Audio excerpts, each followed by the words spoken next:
오늘 말씀을 읽으면서 어떤 마음이 드시나요? 십계명 중에 하나였던 너희 이웃을 내 몸과 같이 사랑하라는 계명이 떠오르시지는 않나요? 그런데 우리가 이 십계명을 생각해보고 서로 사랑하라는 이 계명을 생각해봤을 때 사실 참 쉬워 보이지만 정말 다양한 우리의 삶의 순간순간들마다 어떻게 해야지 서로를 사랑할 수 있을까 참 고민하게 만드는 계명이기도 한 것 같습니다. 지난 우리 청년부 집회 때도 이제 목사님들께 여쭤보는 질문들을 쭉 모았었는데 3분의 1 정도 되는 질문들이 다 이웃을 어떻게 사랑해야 될까요? 이런 질문들이었어요. 청년들도 이 사람이 있는데 하나님, 제가 이 사람을 어떻게 사랑해야 할까요? 뭐가 이 사람을 사랑하는 걸까요? 근데 저는 그게 비단 청년들만의 고민이 아니라 전 세대를 아우르는 우리 그리스도인들이라면 하나님, 제가 주님을 사랑하는데 이웃은 어떻게 사랑해야 할까요? 모두가 가지게 되는 고민인 것 같습니다.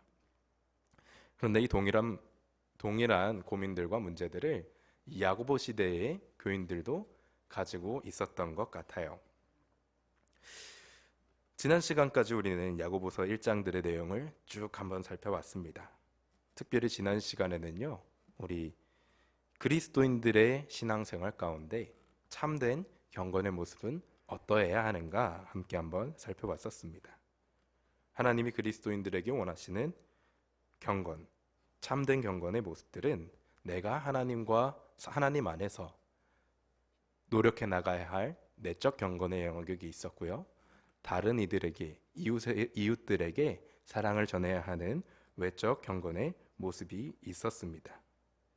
그래서 내적 경건을 이루는 사람은요, 그 입술과 마음이 동일해서 위선이 없고 스스로를 속이지 않는 사람이라 그랬어요. 그리고 외적으로는요, 가장 기본적인 것부터 당시 유대인들에게 주어졌던 고아와 과부를 섬기는 것, 우리의 삶에서 우리가 사랑을 보여줄 수 있는 작은 것 하나부터 나아가는 외적 경건이 필요하다고 이야기했습니다. 그런데 이 사랑을 전하는 부분에 있어서, 우리가 그리스도의 사랑을 드러내는 부분에 있어서 이 야고보가 전하고 있는 그리스도인들의 모습에 조금 문제가 많았었나 봐요. 그래서 2장을 시작하자마자 야고보가 이야기하는 게 너희가 차별하지 말고 서로 사랑하라 라고 이야기를 하고 있는 것입니다. 그래서 우리 2장 1절 다시 한번 살펴볼까요? 내 형제들아, 영광의 주 곧 우리 주 예수 그리스도에 대한 믿음을 너희가 가졌으니 사람을 차별하여 대하지 말라. 호칭이 참 멋있는 호칭이죠. 영광의 주, 곧 우리 주 예수 그리스도에 대한 믿음을 가진 너희가. 그래서 야고보가 이렇게 너희가 누구인지를 강조해주면서 이야기하면서 봐라, 너희가 오래 믿어왔고, 야고보 시대 교인들이 오래 믿어왔었잖아요. 오래 믿어왔고 지금 힘들고 지쳐있지만 너희는 그리스도 안에 믿음을 가진 우리는 형제들이다, 영광의 주의 자녀들이다 이야기해주고 있는 것이죠. 그런데 따라오는 권면이 이 호칭에 부합하지 않는 것 같아요. 너희가 서로 차별하지 말라. 특히 저는요, 이 1절 말씀을 개역 한글 버전이 참 직설적으로 잘 번역을 했다라고 생각하는 게, 우리 1절 말씀 개역 한글로 다시 보면요, 사람을 외모로 취하지 말라라고 이야기하고 있습니다. 그래서 이 말씀을 보면 당시 흩어져 있던 기독교 교인들이 서로를 어떻게 차별하고 있었는가, 무엇에 기반해서 차별하고 있었는가 알 수 있습니다. 외모로 취하지 말라는 게 뭐예요? 눈에 보이는 것대로 사람을 차별하지 말라는 것입니다. 특별히 오늘 본문 가운데 나타나는 것은요, 우리가 누가 봐도 눈으로 볼 수 있는 돈이 많고 적음을 따라서 차별하지 말아라 이야기하는 겁니다. 그런데 오늘 본문을 보면요, 특이하게 야고보가 4번의 질문을 던지고 있습니다. 여러분, 우리가 누군가에게 혹은 친구들에게 야, 이거 뭐뭐 하지 않냐? 이거 이렇지 않습니까? 라고 질문을 할 때는요, 보통 어떤 답변을 염두에 두고 이렇게 우리가 질문을 하게 되나요? 보통 내 질문에 대한 긍정적인 답변을 염두에 두잖아요. 예를 들어 볼게요. 우리 민 목사님 말씀 가운데 언제나 하나님의 은혜가 넘치지 않습니까? 아멘. 또 우리 교회가 주님 안에 참 행복한 교회이지 않습니까? 아멘. 이처럼 누군가가 뭐뭐 하지 않습니까? 않냐? 그렇지 않나? 물어보면요. 얘기하는 사람은 저 사람들이 나와 동의해 줄 거를 염두에 두고 질문을 하고 있는 거예요. 그래서 야고보가 오는 본문 가운데 4번에 걸쳐서 뭐뭐 하지 않느냐 물어보는 거는요. 너희도 그렇게 생각하고 있지 않느냐? 리마인드의 개념으로 이야기해주고 있는 것이죠. 그래서 오늘 이 야고보가 던지는 질문들과 또 이 질문들의 결론을 통해서 우리가 이웃을 사랑하는데 실질적으로 우리 마음 가운데 필요한 것들이 무엇인지 다시 한번 새기고 주님 안에 결단하며 나아갈 수 있는 시간 되길 축원합니다. 우리 첫 번째 이 아니냐라는 질문을 살펴보길 원합니다. 우리 2장 2절부터 4절까지 다시 한번 살펴볼 건데요. 제가 내용을 읽어드리겠습니다. 만일 너희가 회당에 금가락지를 끼고 아름다운 옷을 입은 사람이 들어오고 또 남루한 옷을 입은 가난한 사람이 들어올 때에 너희가 아름다운 옷을 입은 자를 눈여겨보고 말하되 여기 좋은 자리에 앉으소서 하고 또 가난한 자에게 말하되 너는 거기 서 있든지 내 발등상 아래 앉으라 하면, 그리고 첫 번째지 않느냐 질문이 시작되죠. 너희끼리 서로 차별하며 악한 생각으로 판단하는 자가 되는 것이 아니냐. 뭐라고 대답했을까요, 사람들이? 그쵸, 차별하는 모습이죠. 라고 대답하지 않았겠습니까? 그런데 야고보는요, 이 사람의 외모를 보고 차별하는 것을 분명하게 악한 생각을 가지고 판단하는 것이라고 이야기하고 있습니다. 근데 이 악한 생각으로 번역된 헬라어 단어인 디알로기스몬이라는 단어는요, 이게 뭔가 something evil 하다는 게 아니라 계산적이고 심사숙고해서 내가 추론해서 얻어낸 결론들, 그런 생각들을 이야기하고 있더라는 것입니다. 그래서 그리스도인들의 모습이 이제 무조건 무시하고 차별하는 게 그런 모습이었다는 게 아니라 부자가 들어오면 이미 그 순간부터 머릿속에 셈을 하기 시작했다는 거예요. 저 사람이 나한테는 득이 되겠구나. 가난한 사람이 들어오면요, 저 사람은 나에게 득이 되지 않겠구나. 그래서 부자들에게는요, 더 친절하게, 더 아부떨면서 잘 대해 주었고요. 자신보다 못하다고 여겨지는 사람들은 오히려 나에게 손해로 다가올 것 같은 사람들은 대접하지 않았다는 것입니다. 그래서 이 부자와 가난한 사람을 어떻게 대해야 할지 이미 마음에 판단하고 대우하는 이 모습이요, 예수님이 가르쳐 주신 그 사랑과 거리가 아주 멀었더라는 것입니다. 그래서 결국 이 첫 번째 질문은요, 야고보가 너희가 이렇게 하고 있지 않느냐라고 물어봤지만 동시에요, 너는 지금 이렇게 하고 있다라고 강하게 이야기하고 있는 것이기도 합니다. 여러분, 하나님은 사람을 외모로 취하시지 않습니다. 부자이건 가난한 사람이건 그 외에 눈에 보이는 어떤 높음이나 낮음도 관계없이 하나님 앞에서 모든 영혼들은요, 소중하고 귀한 가치를 지니고 있습니다. 그런데 우리가 뭐라고 눈에 보이는 것들을 가지고 한 영혼 한 영혼을 마음대로 판단하고 그 겉모습을 따라 평가할 수 있을까요? 우리가 정말 하나님의 마음으로, 예수님의 마음으로 한 영혼을 영혼으로 바라보고 참된 이웃사랑에 힘쓸 수 있는 저와 여러분들 될 수 있길 축원합니다.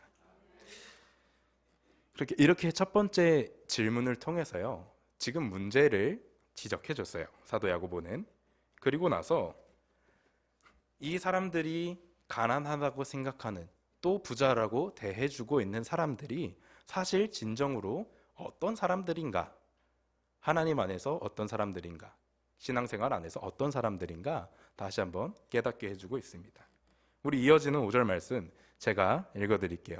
내 사랑하는 형제들아, 들을지어다. 하나님이 세상에서 가난한 자들을 택하사 믿음에 부요하게 하시고 또 자기를 사랑하는 자들에게 약속하신 나라를 상속으로 받게 하지 아니하셨느냐. 아멘.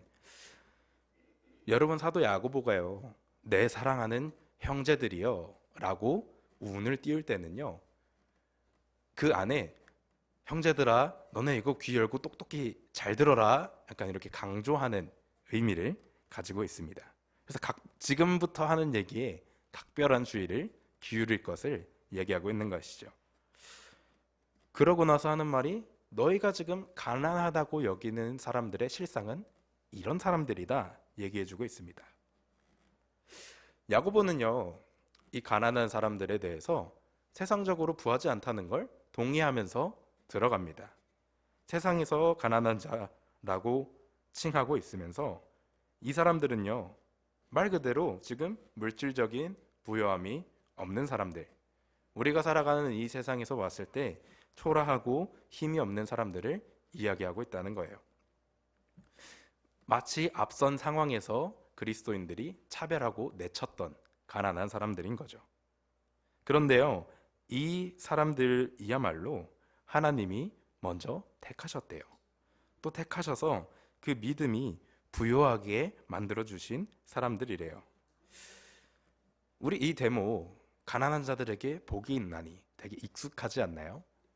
마태복음 5장에 예수님이 팔복에 대해 가르치시면서 이런 얘기를 하셨습니다. 심령이 가난한 자에게는 복이 있나니 천국이 그들의 것이며.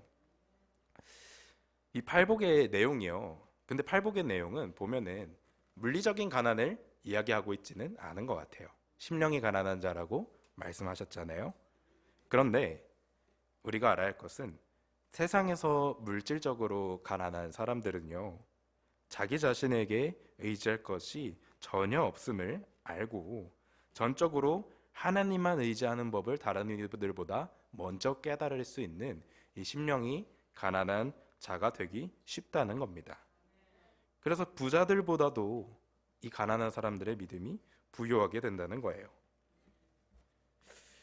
그리고 이어지는요, 자기를 사랑하는 자들에게 하나님 나라를 상속하게 하신다는 말씀은요, 하나님 나라를 상속받는 건요, 팔복의 일부분이기도 했지만 앞선 야고보서 1장 12절에 언급되어 있기도 합니다. 이 사랑하는 자들이 어떤 사람인지 우리 함께 살펴볼까요? 1장 12절 말씀입니다. 제가 읽어드리겠습니다. 시험을 참는 자는 복이 있나니 이는 시련을 견디어낸 자가 주께서 자기를 사랑하는 자들에게 약속하신 생명의 면류관을 얻을 것이기 때문이라. 아멘. 야고보는요, 이 믿음의 시련을 극복한 자랑, 가난한 자를 동일선상에 두고 있다는 겁니다. 결국 이 가난한 사람들은요, 세상에서 무시받고 지금 이 상황 가운데 봤을 때 교회 안에서도 차별대우 받고 있지만, 사실 실상은 이 사람들이 그 누구보다도 믿음에 부유한 자들이고 하나님 앞에서 받을 상급이 넘치는 사람들이라는 것입니다. 천국 부자들인 것이죠. 그래서 야고보가 이렇게 얘기하면서 물어보잖아요. 상속받게 하시지 아니하셨느냐? 또 사람들이 뭐라고 대답했겠습니까? 야고보가 이렇게 물어보는 거잖아요. 자, 봐라. 우리가 받은 가르침으로 본다면 이 사람들이 믿음에 부유한 자들이지 않느냐? 사람들이 뭐라고 대답했을까요? 그죠. 이 사람들이 부유한 자들이죠. 근데 거기에 대해서 야고보는요, 6절 상반절 말씀으로 단호하게 얘기합니다. 너희는 도리어 가난한 자들을 업신 여겼도다. 이런 믿음에 부한 사람들을 우리가 알아보지 못하고, 심지어 지금 이게 세상의 얘기가 아니라 교회 안에서의 얘기예요. 교회 안에서조차 이 믿음이 부한 자들을 알아보지 못하고 세상의 기준에서 업신여기고 천대했다는 것입니다. 여기서 업신여기다로 번역된 헬라어 단어 에티마사테, 와 어려워요. 이 단어는요, 이게 단순하게 누군가를 좀 무시하고 거리끼는 정도가 아니라 정말 가치 없는 무언가로 취급하다, 모욕을 주다, 창피를 주다 라는 고의성을 가지고 차별하는, 업신여기는 그런 의미를 가지고 있습니다. 그래서 이 가난한 자들이 어떻게 보면요, 교회 안에서 벌어지는 차별 대우라는 시련을 믿음으로 극복해낸 자들인 것이죠. 그래서 야고보는 지금 교회 안에서도 세상의 법과 기준을 따라 이 영적으로 부유한 자들을 바라보지 못하는 그리스도인들을 질책하고 있는 것입니다. 그리고 이어지는 6절 하반절부터는요, 지금 그들이 우대해주고 있는 부자들은 그럼 누구인가, 그 실상을 또 낱낱이 파헤쳐주고 있습니다. 먼저는요, 부자는 어떤 사람이래요? 너희를 억압하며 법정으로 끌고 가는 사람이래요. 당시 시대 배경을 좀 살펴보면요, 우리가 부자라고 이야기할 수 있는 사람들이 누군가 살펴볼 수 있습니다. 1차적으로는요, 진짜 그냥 돈이 많은 사람들이었어요. 그런데 현대 우리 지금 시대에도 물질을 많이 가지고 있다는 게 권력으로 작용하잖아요. 그러나 우리는 법이 뭐 잘 돼 있고 해서 직접적으로 한 사람의 목숨까지 위협하면 그건 범죄이잖아요. 근데 이전 상황을, 이 야고보 시대를 살펴보면요, 채무 관계를 가지고 있으면 내가 이 사람의 목숨까지도 어떻게 할 수 있는 그런 권력을 가지고 있었습니다. 그래서 이 돈이 많은 사람들이 가난한 사람들을 향해 부당하게 뭐 계약을 하거나 돈으로 이 사람들을 억압하는 일이 빈번했다는 거예요. 동일하게요, 이 사람들이 돈 문제 가지고 사람들을 법정에 세우고 욕보이고 힘들게 만들더라는 것입니다. 그리고 동시에요, 물질적으로 돈이 많았던 사람들만 부자가 아니라 권력을 가진 사람들도 부자였습니다. 그런데 이 권력을 가진 사람들이 그냥 사람들이 아니라 로마가 유대인들에게 자기 민족을 다스릴 권리를 줬어요. 그런데 유대인들은요, 그리스도인들을 싫어했죠. 그래서 이 사회적 지위와 또 법적인 권력을 가진 사람들이 그리스도인들을 싫어하다 보니까 그 지위를 가지고 그들을 그냥 부당하게 법정에 세우고, 별거 아닌 일 가지고 법정에 세우고 법의 심판받게 만들고, 이런 식으로 핍박을 했다는 거예요. 그래서 6절에 나타난 부자들은요, 사실 그리스도인들에게 물리적인 핍박을 가하는 자들이었다 이야기하고 있는 거죠. 그리고 이어지는 7절은요, 또 다른 면의 부자들의 실상을 이야기해 줍니다. 우리 7절 말씀을 세 번역으로 함께 읽어볼까요? 함께 읽겠습니다. 여러분이 받드는 그 존귀한 이름을 모독하는 사람들도 부자들이 아닙니까? 무슨 말이에요? 여러분이 믿는 형제 여러분, 여러분이 귀하게 여기는 예수 그리스도의 이름을 모독하는 사람들이 이 부자이지 않습니까? 앞서 물리적인 박해에 이어서 정말 이 영적이고 또 종교적인 회방을 놓는 사람들이 사실 이 부자들이다 이야기하고 있는 것이죠. 야고보가 또 이렇게 물어봤을 때 사람들이 그쵸 동의했을 거예요. 생각해보니 부자들이 이런 사람이었네요. 그렇네요. 동의했을 겁니다. 여기서 제가 여러분께 질문 드려보겠습니다. 여러분 가난하실래요? 부자 되실래요? 어떻게 하실래요? 오늘 본문만 놓고 살펴보면요, 가난한 게 무조건 선한 거네, 부자가 무조건 나쁜 거네, 이렇게 받아들이실 수도 있을 것 같습니다. 그런데 아니에요. 성경은 분명하게 물질적인 축복이 하나님에게로 온 축복이라고 이야기하고 있기도 하고요, 동시에 가난한 사람들이 무조건 섬김만 받아야 되는 게 아니라 그들이 그들 가운데서 마땅히 져야 할 책임도 있다고 가르쳐주고 있습니다. 그럼 우리는 어디에 집중을 해야 할까요? 1절 말씀으로 돌아가 봅시다. 너희는 사람을 차별 대우하지 말라.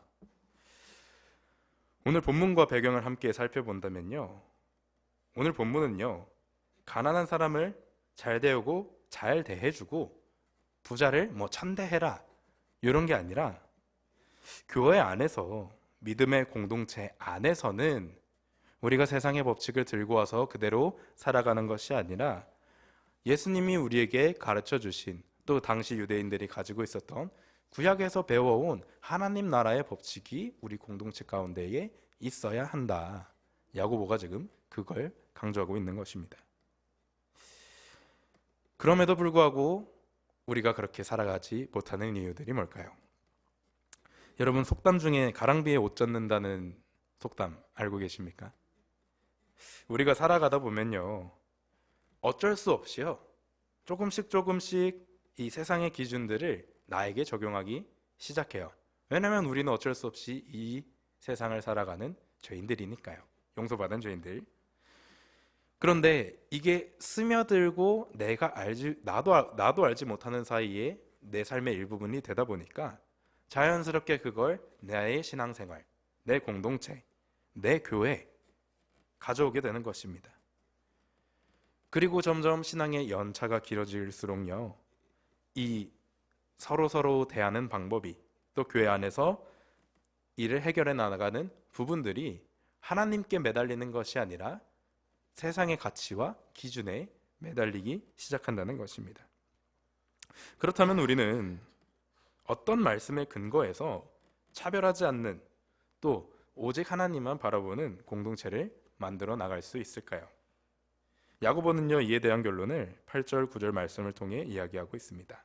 우리 8, 9절 말씀 세 번역으로 함께 읽어보겠습니다. 시작. 여러분이 성경을 따라 내 이웃을 내 몸과 같이 사랑하라는 으뜸 가는 법을 지키면 잘하는 일입니다. 그러나 여러분이 사람을 차별해서 대하면 죄를 짓는 것이요, 여러분은 율법을 따라 범법자로 판정을 받게 됩니다. 아멘. 먼저 뭐예요? 으뜸 가는 법. 오늘 개역개정 버전으로 최고의 법, 내 이웃을 내 몸과 같이 사랑하라는 그 계명을 지키라는 것입니다. 좀 너무 뻔한 대답이라 실망하셨나요? 그런데 이 너무나도 당연한 법이 우리가 하나님의 나라를 우리 공동체 가운데 이뤄나가는데 기초가 된다는 것입니다. 이 으뜸 가는 법이요, 영어 번역을 보면요, 로얄 로우라고 번역을 취하고 있어요. 로얄이 뭐예요? 왕이 직접 내린 왕명이라는 거예요. 그만큼 무게가 있고 꼭 지켜야만 하는 것이죠. 그래서 이 왕명을 지키지 않던 사람들은 율법이 그들을 판단할 것이다 이야기하고 있는 것입니다. 앞서서 앞에 차별이 뭐라고 얘기했었죠? 외모로 사람을 취하는 것, 눈에 보이는 것들로 나의 이익이 될 것 같은 사람들을 다르게 대우하는 것이라고 했었습니다. 그렇기에요, 우리가 누군가를 차별한다는 것 자체가 내 이웃을 내 몸과 같이 사랑하라 예수님이 강조하신 이 최고의 법과 상충한다는 것입니다. 예수님은요, 이 한 율법학자의 어느 계명이 가장 크냐라는 질문을 받으셨을 때 가장 큰 계명 두 가지를 이야기해 주셨습니다. 우리 마태복음 22장 37절로 40절 말씀인데요, 제가 읽어드리겠습니다. 예수께서 이르시되 내 마음을 다하고 목숨을 다하고 뜻을 다하여 주 너의 하나님을 사랑하라 하셨으니 이것이 크고 첫째 되는 계명이요, 둘째도 그와 같으니 내 이웃을 내 자신과 같이 사랑하라 하셨으니 이 두 계명이 온 율법과 선지자의 강령이니라. 아멘. 우리가 항상 간주하는 게 있죠. 하나님 사랑, 이웃 사랑. 이 두 가지 명령이요, 단지 이 구약 시대부터 이어져 온 계명 중에 하나가 아니라 우리의 왕 대신 예수님께서 우리에게 명령하시는 왕명이라는 것입니다. 그런데요, 당시 그리스도인들 사이에서도요, 마음으로만 믿는 사람들이 많았다고 말씀드렸었어요. 동시에 신앙의 연차가 길어지다 보니까 내가 마음으로 믿는 이 하나님의 사랑은 가지고 있는 것 같은데 다른 이들을 사랑하는 이웃 사랑이 약해졌더라, 이 상황이었습니다. 그래서 야고보는요, 지금 이 사람들에 대해서는, 이 사람들은 지금 가지고 있던 가르침이 구약시대의 가르침, 또 예수님의 가르침, 이 두 가지였습니다. 그래서 너희가 사랑하지 않으면 너희가 배워온 대로 너희가 정죄함을 받을 것이다 이야기하고 있는 것이죠. 그런데 저는요, 이 말씀을 읽으면서 그런 마음이 들었어요. 예수님이 율법의 완성으로 오셨다는 것을 우리가 알고 있습니다. 말씀을 통해 믿고 있습니다. 그런데 율법이 너희를 정죄할 거라고 하는 이 말씀이요, 저는 한편으로 예수님의 제자답게 살아간다고 이야기하는 사람들에게 너희가 이웃사랑을 베풀고 있지 않다면 너희의 완전한 율법 대신 예수님께서도 너희가 뭔가 잘못되었다고 이야기해준다는 그 마음이 제 마음 가운데 싹 받았습니다. 그래서 여러분, 하나님을 사랑하십니까? 이웃도 사랑하시기 바랍니다. 우리가 사랑하는 방법에 대해서 언제나 고민하지만 그 전에 우리가 먼저 고민해야 하는 것은요, 내가 나의 이익을 위해서 누군가를 나도 모르는 사이에 판단하고 있지는 않는가 고민해 봐야 한다는 것입니다. 우리가 정말 다른 이들을 차별 없이 사랑할 수 있는 이유는요, 결국 예수님이 우리에게 먼저 보여주신 사랑이 그런 사랑이었기 때문입니다. 그리고 더 나아가서요, 너희 이웃을 사랑하라 이 계명을 강조하셨던 예수님이요, 이 최후의 만찬을 함께 하시면서 제자들에게 내가 너희에게 새 계명을 준다 하고 주셨던 계명이 뭐였죠? 내가 너희를 사랑한 것 같이 이제부터 너희가 서로를 사랑하라 말씀하셨습니다. 정말 어떻게 보면 되게 모호할 수 있는 계명이잖아요. 너희가 서로 사랑하라. 아니 뭐 나를 어떻게 사랑해야 되지? 할 수 있는데, 정말 우리들의 마음 가운데에 여러분이 하나님을 사랑하시는 만큼 이웃을 사랑하실 수 있길 축원합니다. 우리가 매일의 삶 가운데에 부지중의 세상의 방법과 법칙들을 우리 공동체 안에 신앙생활에 가져와서 살아가는 것이 아니라 정말 이 예수님의 마음으로, 예수님이 주신 이 계명의 마음으로 낮은 자들을 높여주고 믿음이 연약한 자들을 보듬어 줄 수 있는 저와 여러분들 될 수 있길 정말 간절한 마음으로 주님의 이름으로 축원합니다.